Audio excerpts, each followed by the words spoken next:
మొదటిగా దేవాదానికి స్తుతులు వందనాలు చెల్లిస్తూ అవకాశం ఇచ్చినటువంటి సంఘ కాపరి గారికి, పెద్దలకి, కూడి అందరికీ వందనాలు తెలియజేస్తున్నాను. అదే రీతిగా చేరి వచ్చిన మీ అందరికీ వందనాలు తెలియజేస్తున్నాను. అదే రీతిగా మరి ఏసీటీసీ బైబిల్ కాలేజ్ హైదరాబాద్ తరఫున మీ అందరికీ శుభ శుక్రవారపు శుభాభివందనాలు తెలియజేస్తున్నాను. దేవుడి మహాకృపను బట్టి నేను బీడీ 2వ సంవత్సరం కంప్లీట్ చేసుకొని 3వ సంవత్సరంలో ప్రవేశించడం జరిగింది. అందుకు మీ అందరూ ప్రార్థన సహకారం మాకు అందించారు. అందుని బట్టి వందనాలు తెలియజేస్తూ సిలువలో పలికినటువంటి 6వ మాట మనము ధ్యానం చేసుకుందాం. యోహాను భక్తుడైన యోహాను రాసిన సువార్త 19వ అధ్యాయం 30వ వచనంలో యేసు ఆ చిరక పుచ్చుకొని సమాప్తమైనదని చెప్పి తల వంచి ఆత్మను అప్పగించెను. ఈ మాటను మనం ధ్యానం చేసుకోవడానికి ముందుకు వెళ్ళే ముందు మిమ్మల్ని అందరినీ ఒక ప్రశ్న అడగాలని నేను ఆశపడుతున్నాను. దానికి ప్రతి ఒక్కరూ సమాధానం ఇవ్వాలి. ఎంతమంది మీ పని చేస్తున్నటువంటి కొద్దిగా డిస్టర్బెన్స్గా ఉంది, స్నాక్స్ అన్నీ సమాప్తమైనవిగా? స్నాక్స్ అన్నీ సమాప్తమైతే మంచిది. సరే, ఎంతమంది మీ ఉద్యోగాలలో కానీ మీరు మీ పని చేస్తున్న పరిస్థితుల్లో ఆ ఆఫీసుల్లో ఎంతమంది అభివృద్ధి చెందాలి లేదంటే ప్రమోషన్స్ కావాలని ఆశపడుతున్నారు? చేయొద్దండి. మీ పరిస్థితుల్లో మీ ఉద్యోగాల్లో ఎంతమంది ప్రమోషన్స్ లేదంటే డెవలప్ అవ్వాలని అనుకుంటున్నారు? ఇది ఎవరికి లేదా? సరే, అందరికీ ఉంది. ఇంకోటి కూడా, ఉద్యోగాలు లేని వారి పరిస్థితి ఏంటంటే ఎంతమంది ఎమ్మెల్యే, ఎంపీ, సీఎం, పిఎం, ఇంకా అమెరికా ప్రెసిడెంట్ అవ్వాలనుకుంటున్నారు? మీరు చేతులెత్తే మీకు ఒక ఏమంటారు కోచింగ్ సెంటర్ నేను పరిచయం చేస్తాను. మీకు ఒక కోచింగ్ సెంటర్ నేను పరిచయం చేస్తాను. మీరు ఆ కోచింగ్ సెంటర్కి వెళ్తే ఇవన్నీ పొందుకోవచ్చు. సరే, వెళ్దాము. యేసుక్రీస్తు ప్రభువారు సమాప్తమైందని చెప్పేసి అని ఈ యోహాను భక్తుడు మాత్రమే ఈ సమాప్తమైన మాట ఉపయోగించాడు. కానీ మిగతా సువార్తల్లో ఏం చెప్పారంటే యేసు బిగ్గరగా కేక వేసి తన ప్రాణాన్ని అప్పగించారని మిగతా సువార్తికులు చెప్పారు. దానిని బైబిల్ పండితుడు ఏమన్నారంటే దీనిని గ్రీకు భాషలో ఈ పదాన్ని ఏమంటారంటే సమాప్తమైన దాన్ని టెటెలోస్టాయ్ అని అంటారు. ఏమంటారండి? టెటెలోస్టాయ్ అంటే సాధించబడటం, తర్వాత నెరవేరింది, సాధించబడింది, నెరవేరింది అనేటువంటి అర్థం వస్తుంది ఈ సమాప్తమైనది అనే పదానికి. యేసుక్రీస్తు ప్రభువారు ఏమి నెరవేర్చారు, ఏమి సాధించారు? మనం అనుకుంటాము యేసుక్రీస్తు ప్రభువారు తను వచ్చినటువంటి పనిని తాను ముగించుకొని ఇక్కడ సమాప్తమైనని చెప్పి వెళ్ళారు అన్నది మంచిదే. అయితే యేసుక్రీస్తు ప్రభువారు ఈ మాటని బైబిల్ పండితుడు అయినటువంటి డెట్రిచ్ బోన్హోఫర్ అనేటువంటి పండితుడు ఏమన్నాడంటే ఇది భూలోక సంబంధమైనటువంటి ఓటమి కాదు, కానీ పరసంబంధమైనటువంటి విజయపు కేక. ఏంటిదంటే అది చెప్పాలి. ఏంటి? ఏం మాట? విజయపు కేక అని ఆ బైబిల్ పండితుడు చెప్పాడు.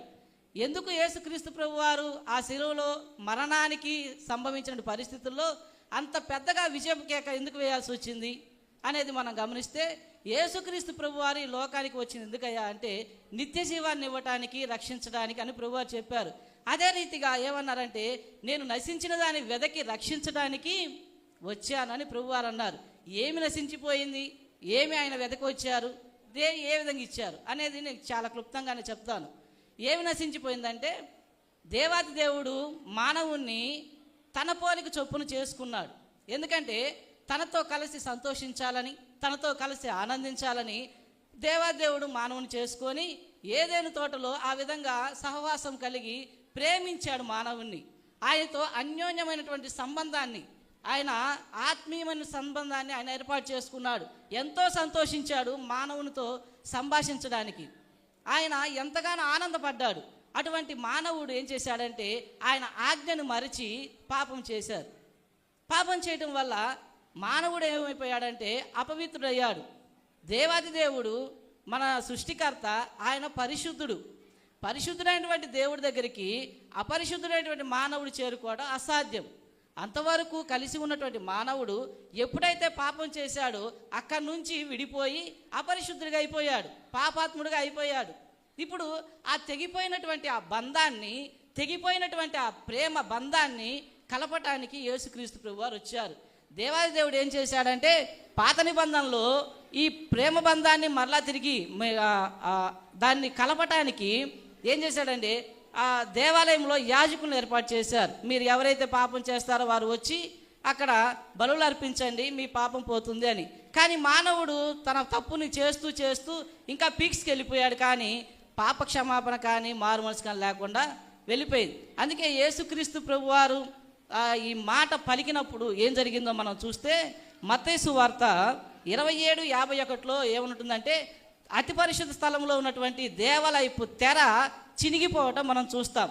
ఈ దేవాలయపు తెర అనేది దేనికి సాదృశ్యంగా ఉందంటే, అతి పరిశుద్ధ స్థలములో దేవాది దేవుడు తన వాక్కుని వినిపించేటువంటి స్థలం. ఆ స్థలంలోనికి యాజకుడు సంవత్సరానికి ఒక్కసారి మాత్రమే అక్కడికి వెళ్ళాలి. అటువంటి పరిస్థితి, అటువంటి స్థలంలో ఉన్నటువంటి తెర చినిగిపోయింది. ఎవరి ద్వారా అంటే యేసుక్రీస్తు ప్రభువారు ఇచ్చినటువంటి ఈ విజయపు కేక ద్వారా ఆ తెర చినిగిపోయింది. ఇప్పుడు దేవునికి మానవునికి మధ్య అడ్డు తొలగిపోయింది. ఒకప్పుడు మానవుడు పాపాత్ముడైనటువంటి మానవుడు దేవుని యొద్దకు రావాలంటే లేదు. కానీ ఇప్పుడు యేసుక్రీస్తు ప్రభు ఒక్కసారే బలి అర్పించి మనందరినీ పవిత్రునిగా ఆయన రక్తం ద్వారా పరిశుద్ధులుగా మనల్ని మార్చారు. ఇప్పుడు దేవునికి మనం ఏమయ్యామంటే దగ్గరమయ్యాం. అయితే సరే, ఇదంతా బాగానే ఉంది. ఈ తెర అనేటువంటి మాటను కూడా గ్రీకులో ఏమంటారంటే కటపెటాస్మా అంటే తెర లేదా ముసుగు అనేటువంటి అర్థం వస్తుంది. ఇప్పుడు యేసుక్రీస్తు ప్రభు వారు ఆ విజయపు కేకని ఇచ్చారు. అయితే ఆ విజయపు కేక అందరికి వచ్చిందా? ఇది జరిగింది ఆ యెరూషలేము ప్రాంతంలో, అక్కడ ఆ ప్రాంతం వరకే. కానీ ఈ విజయపు కేకను పట్టుకొని ఎంతమంది ఎన్ని రకాలుగా చేశారంటే, మన దేశానికి అంధకారంలో చీకటి మధ్య మూఢనమ్మకాల మధ్య మనము నివసిస్తున్నటువంటి మన దేశానికి తోమాను పంపించారు. ఈ విజయపు కేకని పంపించారు. ఆ తోమ ఇక్కడికి వచ్చి ఆ విజయపు కేకని మనకి ప్రకటించారు. అది యేసుక్రీస్తు ప్రభువారిని ప్రకటించారు. ఆయన ఒక్కడే వచ్చాడా? లేదు. ఫ్రాన్సిస్ జేవియర్ అనేటువంటి మిషనరీ వచ్చారు. రాబర్ట్ డి నోబ్లీ అనేటువంటి మిషనరీ వచ్చారు. గ్రాహం స్టెయిన్స్, వారి భార్య గ్లాడీ స్టెయిన్స్, తర్వాత మన మదర్ తెరిసా, ఈ విధంగా విలియం కేరీ, ఈ విధంగా అనేక మంది మిషనరీలు మన భారతదేశానికి వచ్చి యేసుక్రీస్తు ప్రభువారు మన పాపాల నిమిత్తం చనిపోయారు, దేవునికి మనకి ఉన్నటువంటి ఆ మధ్య అడ్డును తొలగించి మనందరినీ ఐక్యపరిచాడు యేసుక్రీస్తు ప్రభువారు అని మిషనరీలు వచ్చి ఈ విజయపు కేకను మనకి ఇచ్చి వెళ్ళారు. అయితే ప్రభువారు అంటున్నారు, ఏమంటున్నారంటే యేసుక్రీస్తు ప్రభువారు ఈ విజయపు కేక వేసి ఎక్కడికి వెళ్ళారు అంటే, ఒక వచనాన్ని చూసి నేను ముగిస్తాను. ప్రకటన గ్రంథము చూడండి, ప్రకటన గ్రంథము 3వ అధ్యాయం 21వ వచనంలో 3:21 నేను జయించి నా తండ్రితో కూడా ఆయన సింహాసనమందు కూర్చుండి ఉన్న ప్రకారము జయించు వానిని నాతో కూడా నా సింహాసనమునందు కూర్చుండనిచ్చేదను. ఇదే ఆ కోచింగ్ సెంటర్. ఏదంటే ఆ కోచింగ్ సెంటర్, ఇదే ఆ కోచింగ్ సెంటర్. విజయపు కేక. యేసుక్రీస్తు ప్రభువారు నీవు నేను మన విశ్వాస ఆత్మీయ జీవితంలో ఆత్మీయ కేకను కలిగి జీవించాలని, ఆ ఆత్మీయ కేకను మనము కూడా కలిగి ఉండాలని, దేవుని సింహాసనం ముందు కూర్చోండాలని మనం జనరల్గా ఇమాజిన్ చేద్దాం. మన ఈ లోకంలో గొప్పవారంటే మనం ఎవరిని అనుకుంటాం? ఒక ఎమ్మెల్యే, ఒక ఎంపీ, ఒక మంత్రి, ఒక సీఎం వస్తే అందరం నిలబడతామా? సీఎం వస్తే అందరం నిలబడతాం. PM, America president. కానీ సర్వలోకాన్ని తన మాట చేత సృష్టించినటువంటి దేవుడు, సర్వమును తన మాట చేత తయారు చేసినటువంటి దేవుడు, ఆయన సింహాసనమందు మనల్ని కూర్చోబెడతాడంట. ఎవరిని? జయించిన వాణిని.